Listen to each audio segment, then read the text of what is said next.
Hello దోస్తులు, నమస్తే అందరికి. మార్కెట్లకు కొత్త కొత్త బిచ్చగాండ్లు వస్తారు. ఈ బిచ్చగత్తని చూడండి, లొట్టి మీద కాకపోతే కయ్య మొత్తుకుంటుంది. ఫస్ట్ అయితే ఈ వీడియో చూడి, వీడియో చూసినాక దీని గురించి మాట్లాడుతుంది.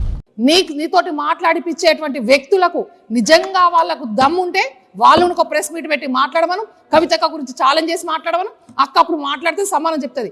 నువ్వెంత కవితక్క కాలి గోటికి పనికిరానటువంటి వ్యక్తివి. నువ్వు కవితక్క గురించి విమర్శించి నీ పిల్లల మీద ప్రమాణం చేయమని చెప్పేటువంటి చూసారుగా కొత్త బిచ్చగత్తె, కొత్త బిచ్చగాడు పొద్దెరగడని ఇవన్నీ కొత్త బిచ్చగత్తెలు అన్నీ వస్తున్నాయి మార్కెట్లకి.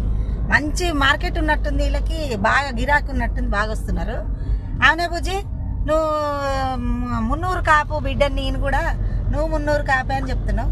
అంటే మున్నూరు కాపు అంటే బీసీ కిందికే వస్తుంది.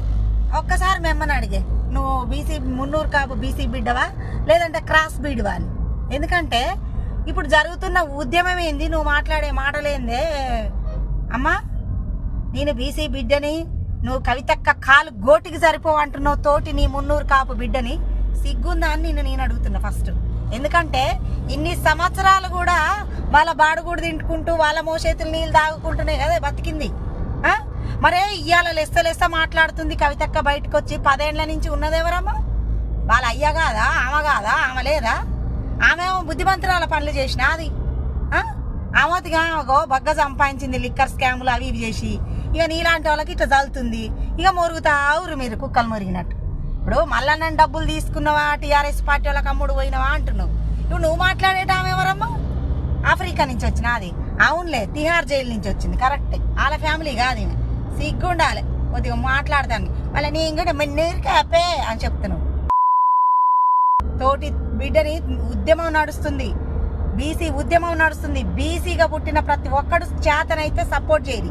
అంతేగాని ఈ చిల్లర వాగుడు వాగిర్రనుకో చెప్పులు తీసుకొని మడబడతారు బిడ్డ. అసలు బీసీల గురించి కవితక్క మాట్లాడుతుంది. బీసీల కవితక్క ఏం సంబంధమే? ఏమన్నా అర్థం ఉన్నదే? నువ్వు ప్రెస్ మీట్ పెట్టి అలా నేను బీసీ బిడ్డని, నేను మున్నూరు కాపు బిడ్డని పిచ్చి పిచ్చిగా వాగితే చెప్పు దిగిందాక కొడతారు బిడ్డ. ఏమనుకుంటున్నావు? కాలి గోటికి సరిపోవు అని మాట్లాడు. ఎవరు కాలి గోటికే? మన బీసీ బిడ్డల కాలి గోటికి వాళ్ళు సరిపోరు. పనికి మళ్ళదాన వాళ్ళ కాలి గోటికి మమ్మల పెడుతున్నాయి బీసీలని. వచ్చిన కూలి తీసుకొని మళ్ళా రాకు రేపిగా.